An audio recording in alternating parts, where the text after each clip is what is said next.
황새의 꽁지. 이야기 속 가치 사전. 지혜. 사물의 이치를 빨리 깨달아 바르게 판단하고 정확하게 처리하는 정신적 능력을 말해요. 지혜로운 사람은 다른 사람을 도우며 공공의 이익과 평화를 유지하는 데 힘써요. 또한 항상 호기심에 가득 차 있어요. 끊임없이 묻고 들으며 주변 사람들에게서 새로운 것을 배우려고 해요. 인성 덕목, 호기심. 인성 열기. 오늘 저녁에 우리 집으로 저녁 먹으러 오세요. 후후, 어떤 음식을 줄지 호기심이 생기는걸. 인성사전. 새롭고 신기한 것을 좋아하거나 모르는 것을 알고 싶어하는 마음을 호기심이라고 해요. 인성전래 사자성어. 연목 구어. 인연연 나무목 구할구 물고기어. 나무에 올라 물고기를 얻으려고 한다라는 뜻으로 목적과 수단이 맞지 않아 불가능한 일을 굳이 하려 함을 비유하는 말이에요. 깍! 깍! 귓맛 좋은 까치 소리가 울려 퍼지는 아침, 여우 한 마리가 어슬렁어슬렁 까치 둥지를 기웃거렸어요. 여우는 까치를 향해 으르렁거리며 소리쳤어요. 새끼 한 마리만 주면 나머진 살려주지. 싫어. 어미까치는 새끼들을 꼭 품으며 말했어요. 뛰어 올라가 모두 잡아먹을 테다. 어미까치는 새끼들을 더욱고 껴안았어요. 여우는 뾰족한 발톱으로 나무를 득득 드르륵, 날카로운 이빨을 드러내며 으르렁컹컹, 금방이라도 나무 위로 뛰어오를 기세였어요. 어미까치는 안절부절 못하고 깍깍, 이를 어째 이를 어째 눈물을 흘리며 애태웠어요. 그때 새끼 한 마리가 살짝 둥지 밖으로 밀려났어요. 여우는 좋아라 하며 입을 쩍 벌리고 기다렸지요. 화들짝 놀란 숲속의 무당벌레 두더지 아기뱀이 소리쳤어요. 새끼가 새끼 까치가 떨어지려고 해요. 그 소리에 깜짝 놀란 어미까치는 새끼를 둥지 안으로 끌어당겼어요. 잔뜩 약이 오른 여우는 더욱 사납게 으르렁컹컹 소리쳤어요. 새끼 한 마리만 주면 나머진 살려준다니까. 싫어. 그럼 어쩔 수 없지. 기다려라. 내가 몽땅 잡아먹을 테니. 여우가 입을 쫙 벌리고 뛰어올랐어요. 때마침 황새가 까치 둥지가 있는 나무에 내려앉았어요. 무슨 일이라도 있나요? 벌벌 떨고 있는 까치에게 황새가 물었어요. 까치는 눈물을 흘리며 사정을 이야기했어요. 황새는 딱딱 부리를 부딪히며 웃었어요. 허허허, 걱정하지 마세요. 여우는 이렇게 높은 나무 위까진 올라오지 못해요. 그때 다시 여우가 으르렁컹컹 소리치며 달려들자 까치가 깍깍 웃으며 말했어요. 뭐냐, 올라올 수 있으면 어디 올라와 봐라. 너는 절대 여기까지 올라올 수 없어. 그러자 황새가 나무 위를 빙빙 날며 말했어요. 잘했어요. 여우는 절대로 나무 위까지 올라올 수 없으니 걱정 마세요. 여우는 황새가 얄미웠어요. 황새를 혼내줄 좋은 방법이 없을까? 다음날 여우는 황새를 찾아가 상냥하게 말했어요. 황새님, 오늘이 제 생일이라 저녁 초대를 할까 하는데요. 황새는 점잖게 날개를 퍼덕였어요. 생일 초대에 빠질 수 있나요? 저녁에 제가 여우굴로 가겠습니다. 해가 산 너머로 슬금슬금 뒷걸음질 칠 때 황새가 여우굴을 찾아왔어요. 오셨습니까? 어서 들어오시지요. 여우는 크크 웃음을 참으며 황새를 반겼어요. 다 잡은 먹이를 놓치게 한 황새 이놈, 오늘 혼 좀 나봐라. 황새도 긴 목을 쭉 빼면서 반갑게 인사를 했어요. 그때 여우가 황새의 목을 잡아 끌더니 항아리 속에 처박았어요. 아니, 손님에게 이 무슨 짓이오? 손님이라고? 어제 내가 너 때문에 다 잡은 먹이를 놓쳤는데 손님은 무슨 손님? 네 고기로 오늘 내 생일상을 차리련다. 여우가 황새를 항아리 속으로 더 깊이 밀어넣자 황새가 이상한 소리를 내며 발버둥을 쳤어요. 항아리 속에서 울리는 이상한 소리가 여우 굴 가득 퍼졌지요. 그 소리에 깜짝 놀란 여우는 발라당 낮아빠졌어요. 이게 무슨 소리지? 그 사이 푸득거리며 항아리 밖으로 빠져나온 황새가 냅다 날아올랐어요. 아이고, 황새님, 나도 데리고 가요. 이 굴 안에 무서운 괴물이 있는 것 같아요. 하면서 여우가 황새의 꽁지를 붙잡고 늘어졌어요. 그 순간 여우의 호들갑에 날아오르던 황새의 꽁지가 쏙 뽑혀버렸어요. 그 바람에 황새의 꽁지가 오늘날처럼 깡동하게 된 거예요. 이야기 속 낱말 사전. 까치. 까치가 울면 반가운 손님이 온다라는 속담이 있을 정도로 까치는 예로부터 좋은 소식을 전하는 새로 여겨졌어요.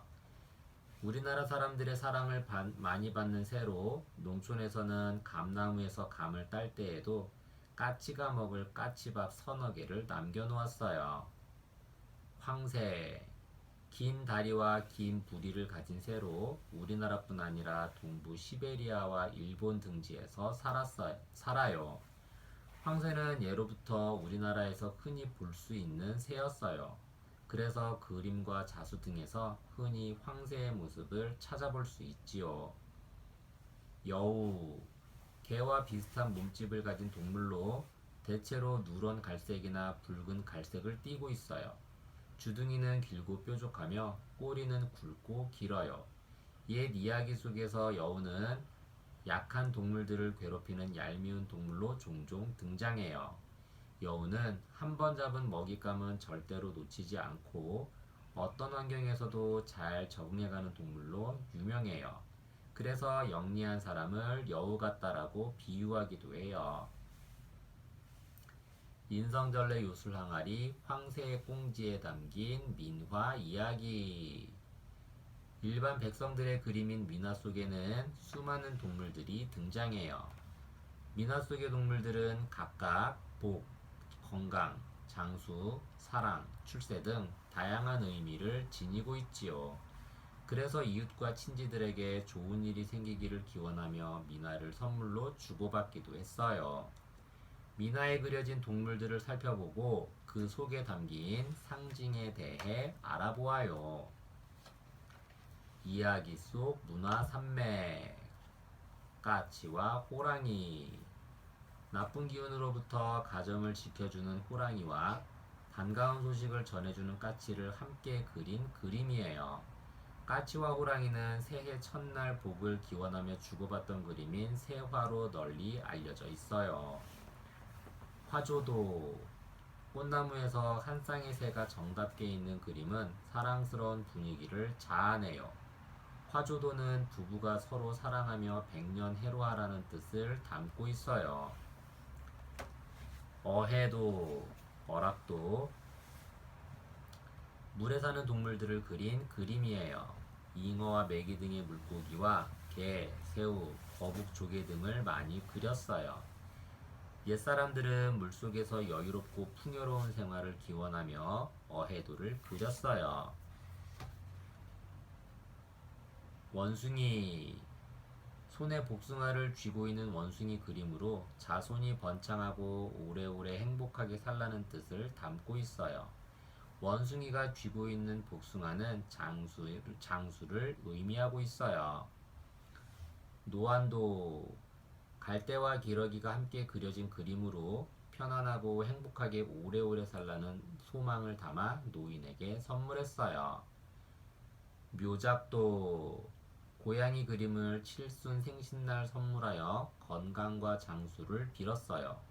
고양이를 뜻하는 한자 묘가 칠순의 노인을 뜻하는 중국어 발음인 모와 비슷해서 고양이는 칠순 노인을 가리키는 말로 여겨져 왔어요. 이렇게 오랫동안 건강하게 살라는 뜻을 담은 그림을 장수 축원도라고 해요. 복을 주는 민화 속 동물 그림. 어흥! 사나운 호랑이는 집안을 지켜주고 까까까치가 울면 반가운 소식을 가져다 준대요. 방 안에 걸린 다양한 동물 그림을 보며 그림에 담긴 뜻을 알아보아요. 숲속에 사냥꾼이 나타났다. 그림을 잘 살펴보세요. 사냥이 한창이지요. 힘차게 말을 타고 활을 쏘아 사나운 호랑이를 사냥하는 모습에서 옛사람들의 씩씩한 기상이 엿보이네요. 수렵도. 사냥하는 모습을 그린 그림을 수렵도라고 해요. 용맹스런 사냥꾼들의 모습이 담겨 있어 주로 장군의 방이나 병사들이 쉬는 곳, 무기를 만드는 곳 등의 군사시설에 걸어 놓아요. 만화 속 수렵도에는 고려 때 우리나라를 침략했던 몽골족이 주로 나오는데, 이는 동물을 사냥하는 잔인한 모습을 우리 민족의 모습으로 담기 꺼려하는 마음 때문이지요. 그래서 오랑캐의 그림이라는 뜻으로 호렵도라고도 불러요. 재미있는 우리 민화 어떻게 그릴까요? 민화는 초본을 만들어 놓고 본을 떠서 똑같은 그림을 여러 장 그려내요. 지금처럼 인쇄술이 발달하기 전 사람들이 여러 장의 똑같은 민화를 어떤 방법으로 그렸는지 배워보아요. 1. 초본 위에 한지를 올려놓고 본을 떠요. 붓으로 조심스럽게 직선과 곡선을 그려나가요. 2. 먹으로 본을 뜬 밑그림이에요. 밑그림의 짙고 옅은 부분은 붓의 먹과 물을 조절해서 표현해요. 3. 채색하여 완성해요. 민화는 주로 청색, 적색, 흑색, 흰색, 황색의 오방색으로 채색을 해요. 철학이 담긴 생각 장면. 여우가 생각해낸 방법은 무엇일까요? 다 잡은 먹이를 놓쳐버린 여우는 얼마나 억울할까요? 황새만 아니었다면 부른 배를 두드리며 어디 가서 한숨 늘어지게 잘 수도 있었을 텐데 말이에요. 여우의 입장이 되어서 생각해 보세요. 황새를 혼내주고 먹이 사냥도 성공할 수 있는 좋은 방법을 이야기해 보세요. 똑똑한 채 자라는 여우도 황새 때문에 부글부글 속을 끓이고 있어요. 여러분이 여우라면 어떻게 황새를 혼내줄까요? 황새의 불리한 점과 여우의 특징을 살려서 재미있게 이야기해 보세요. 그리고 여우가 사냥에 성공할 수 있는 방법도 이야기해 보세요. 이야기 속 속담 사전. 황새 논두렁 넘겨보듯. 황새는 까치를 잡아먹으려는 여우의 계획을 망가뜨렸어. 여우의 생일을 축하하기 위해 그를 찾아온 황새는 목을 길게 빼서 여우를 넘겨봤어. 과연 여우는 황새에게 맛있는 음식을 대접했을까? 알쏭달쏭 논술 산맥. 이야기 만들기. 이 이야기는 여우 때문에 황새의 꽁지가 짤막하게 변해버린 이야기예요. 그렇다면 코가 긴 코끼리와 엉덩이가 빨간 원숭이, 눈이 툭 튀어나온 망둥이, 그리고 등이 울퉁불퉁한 두꺼비는 어떻게 그림 모습을 하게 될까요? 그림을 보며 이야기를 만들어 보세요. 옛 이야기 속에 등장하는 유래 이야기를 알아보며 상상해 보세요. 코끼리는 원래 코가 짧았어. 꿀꿀 돼지처럼. 그런데 악어에게 물려 길게 늘어난 거래. 왜 이런 일이 벌어졌을까? 멸치와 가자미의 싸움을 보고 놀란 망둥이가 눈이 툭 튀어나왔어. 그런데 왜 멸치는 가자미를 이렇게 세게 때리는 거지? 하며 마음껏 상상하여 이야기를 만들어 보거나, 혹은 알고 있는 이야기를 정리해서 써보세요. 이야기 속 작가 생각. 코끼리의 코는 왜 길쭉하고 얼룩말은 어떻게 해서 온몸에 줄무늬를 갖게 된 걸까요? 코끼리는 높은 나무에 달린 먹이를 따먹다 보니 코가 길어진 것이고 얼룩말은 사자나 치타와 같은 적들의 눈에 띄지 않기 위해 줄무늬가 생긴 것이지요. 과학이 발전하기 전에는 이러한 사실들을 알 수가 없었어요. 사람들이 왜 그럴까 하고 호기심을 가지고 꾸준히 연구와 관찰을 거듭한 결과 새로운 사실들이 밝혀지게 되었지요. 우리가 알고 있는 옛 이야기 속의 다양한 사실들은 비록 과학적인 논리와 연구를 바탕으로 구성된 것은 아니지만 자유롭고 재미있는 상상과 관찰을 바탕으로 꾸며졌어요. 또한 옛 이야기 속에는 과학적인 사실에서 느끼기 어려운 감동과 교훈도 담겨 있죠. 여러분이 황새의 꽁지가 깡동하게 된 이유를 재미있는 이야기를 통해 읽고 까치를 도와주는 황새를 보며 지혜가 얼마나 소중하고 큰 힘인지를 깨닫는 계기가 되었으면 좋겠습니다. 글 작가 최향숙. 인성 가꾸기. 호기심이란 새롭고 신기한 것을 좋아하거나 모르는 것을 알고 싶어 하는 마음을 말해요. 호기심에 관한 명언. 나는 특별한 재능이 있는 게 아니다. 단지 열정적인 호기심이 있을 뿐이다. 호기심. 모든 거, 음, 호기심은 모든 걸음에 날개를 달아준다.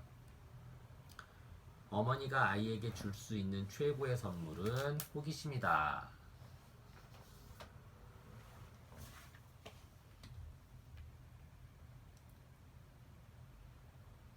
할미꽃 이야기. 할미꽃. 봄을 알리는 할미꽃은 꽃이 땅을 굽어보고 흰 털이 있어서 진짜 허리가 구부러지고 머리까지 하얗게 센 할머니처럼 보이기도 해요. 신라의 대학자 설총이 신문왕에게 들려준 화왕 이야기에도 할미꽃이 나와요. 이야기 속 가치 사전. 희생. 다른 사람을 위해 자기가 가진 것을 아낌없이 내주는 마음과 행동을 말해요. 나도 목이 마르지만 동생이나 친구를 위해 한 모금 남은 물을 내주었을 때 내가 베푼 작은 희생이 큰 감동으로 되돌아옵니다. 인성 덕모. 사랑. 인성 열기. 사랑하는 우리 딸들을 찾아가면 얼마나 반가워할꼬. 인성사전. 어떤 사람이나 존재를 몹시 아끼고 귀중히 여기는 마음을 사랑이라고 해요. 인성절레 사자성어. 애지 중지. 매우 사랑하고 소중히 여기는 모양을 이르는 말이에요. 어느 산골 마을에 홀로 세 딸을 키우며 사는 어머니가 있었어요. 남편이 일찍 세상을 떠나는 바람에 살림이 넉넉하지 않았지요. 하지만 무럭무럭 자라는 세 딸 덕분에 어머니는 행복한 나날을 보냈어요. 어머니는 세 딸을 위해 하루도 쉬지 않고 열심히 일했어요. 우리 첫째 딸은 맛있는 떡을 참 좋아하지. 우리 둘째 딸은 어여쁜 때때옷을 참 좋아하지. 우리 셋째 딸은 꼭 안아주기만 해도 참 좋아하지. 어머니는 세 딸만 생각하면 입이 절로 솟는 것만 같았어요. 세 딸이 쑥쑥 자라 시집갈 때가 되자 어머니는 딸들을 불러 원하는 신랑감을 물었어요. 첫째 딸이 말했어요. 저는 돈 많은 부자가 좋아요. 어머니는 논을 팔아 첫째 딸을 시집 보냈어요. 둘째 딸은 이렇게 말했어요. 그냥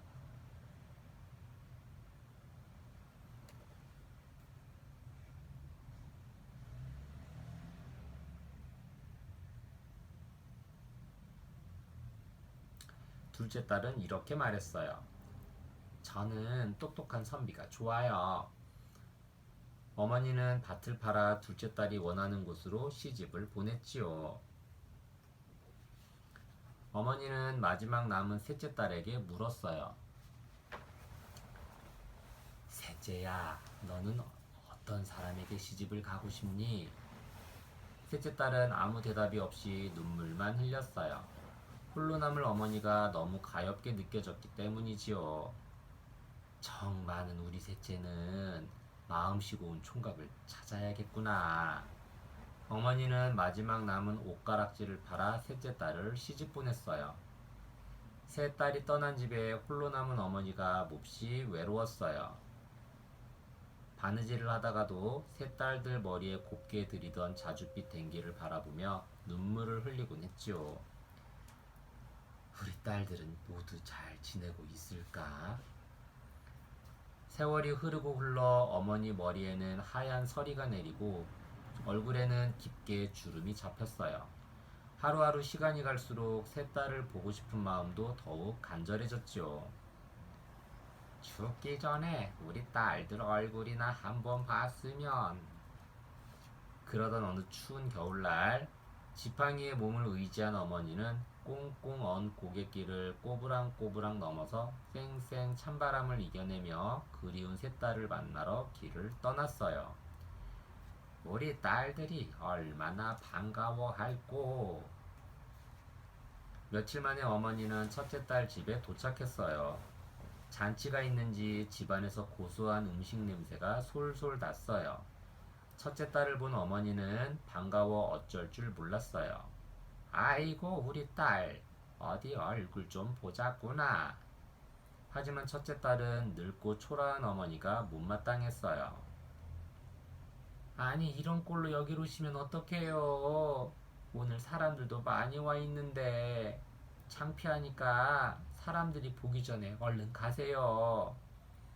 첫째 딸은 대문을 꽝 닫고 들어가 버렸어요.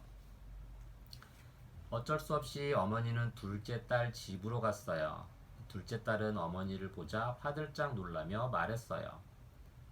아이 참, 이렇게 갑자기 오시면 어떡해요. 과거 시험을 앞둔 우리 서방님 글 공부하시는데. 아이고 미안하구나. 이렇게 불쑥 찾아와서. 그런데 얘야, 잠시 쉬었다 갈 수 있게 해다오. 안 돼요. 나중에 오세요. 우리 서방님 시험 공부에 방해가 돼요. 그러면서 누룽지 한 줌을 내주고는 휙 들어가 버렸어요. 어머니는 또다시 힘든 걸음을 옮겼어요. 하지만 배가 너무 고파 걸음을 뗄 수가 없었어요. 참, 둘째 딸이 누룽지를 주었지. 어머니는 품에서 누룽지를 꺼냈어요. 딱딱한 누룽지를 먹으며 어머니는 주르륵 눈물을 흘렸어요.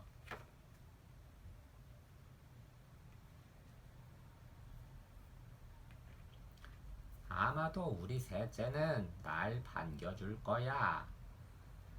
고사리 같은 손으로 어깨를 꼭꼭 주물러주던 마음씨 고운 아이였으니까. 셋째 딸을 생각하며 어머니는 다시 걷기 시작했어요.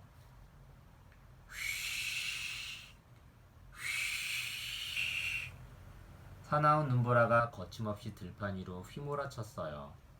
하염없이 내리는 눈은 늙은 어머니의 어깨 위로, 머리 위로, 어깨 위로 소복이 쌓여갔어요. 희미한 그림자처럼 흔들거리던 어머니의 움직임이 점점 느려졌어요. 한바탕 눈보라가 몰아친 다음날 아침, 수북이 쌓인 눈을 치우던 셋째 딸은 저 멀리 무엇인가 쓰러져 있는 것을 발견했어요. 무얼까? 산짐승이 추위에 얼어 죽었나? 조심조심 가까이 다가가 살펴보던 셋째 딸은 깜짝 놀랐어요. 아니, 어머니가. 셋째 딸은 어머니를 부여안고 소리쳤어요. 어머니, 눈 좀 떠보셔요. 셋째 딸이에요. 어머니. 정적에 잠긴 하얀 산봉우리로 셋째 딸의 울음소리가 바람을 타고 멀리 퍼져나갔어요. 셋째 딸은 햇볕이 잘 드는 산 언덕에 어머니를 정성껏 묻어드렸어요. 어머니, 이제 편히 쉬세요. 이듬해 봄, 어머니의 무덤에서 자줏빛 댕기처럼 붉은 꽃이 피어났어요. 마치 새 딸을 그리워하는 어머니의 넋이 꽃이 되어 피어난 것처럼요. 그 후로 사람들은 무덤가에 핀 그 꽃을 할미꽃이라 불렀어요. 이야기 속 낱말 사전. 할미꽃. 미나리아 제비과의 꽃으로 온몸이 흰색 털로 덮여 있고 자줏빛 꽃을 피워요. 흰색 털이 마치 할머니의 흰머리 같다고 해서 할미꽃이라는 이름이 붙여졌어요. 어머니, 자식을 다 길러주신 여자 부모님을 이르는 말이에요. 자식과 딸을 사랑으로 뒷바라지해주고 자식을 위해서라면 무엇이든 한없이 베풀어주는 분이지요. 딸, 아버지 어머니가 낳은 자식 중 여자를 말해요. 옛날에는 딸을 낳으면 아들이 아니라서 한 번, 시집 보낼 때 아까워서 한 번 서운하다라는 말이 있었어요. 요즘에는 맞지 않는 말이지만요.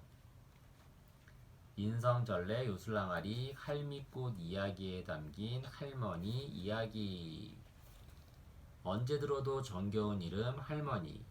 우리 할머니뿐 아니라 재미난 옛 이야기 속에서도 자주 등장하는 이름이에요.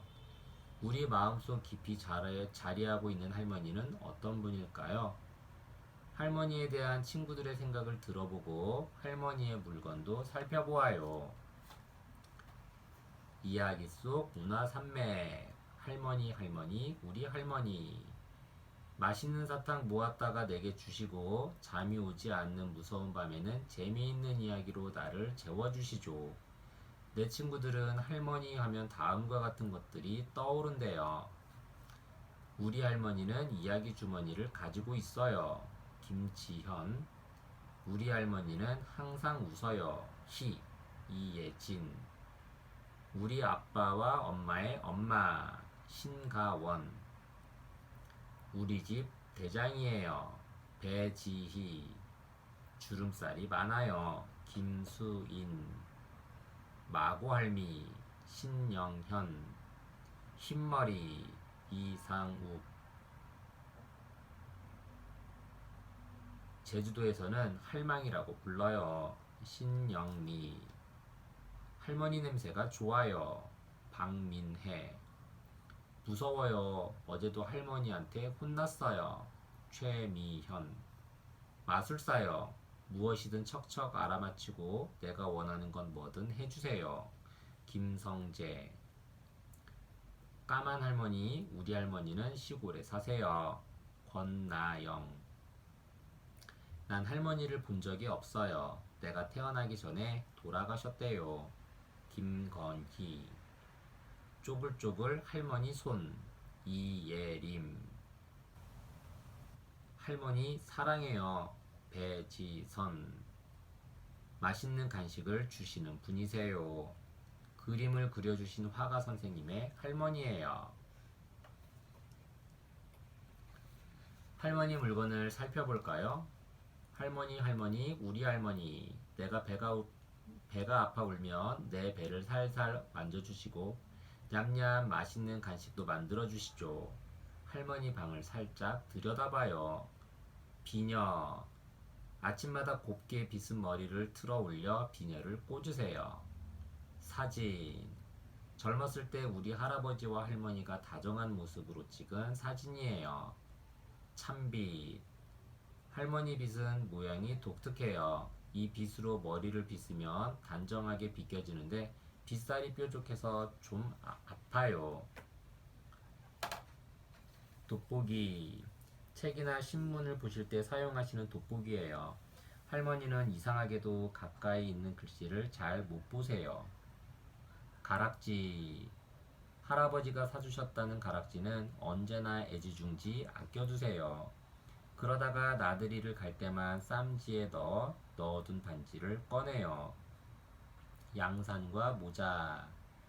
할머니의 고운 피부가 햇볕에 그을리지 않도록 도와주는 물건들이에요. 가방. 나들이 가실 때 항상 들고 다니시는 가방이에요. 가끔씩 가방에서 사탕이나 껌을 꺼내주시곤 하세요.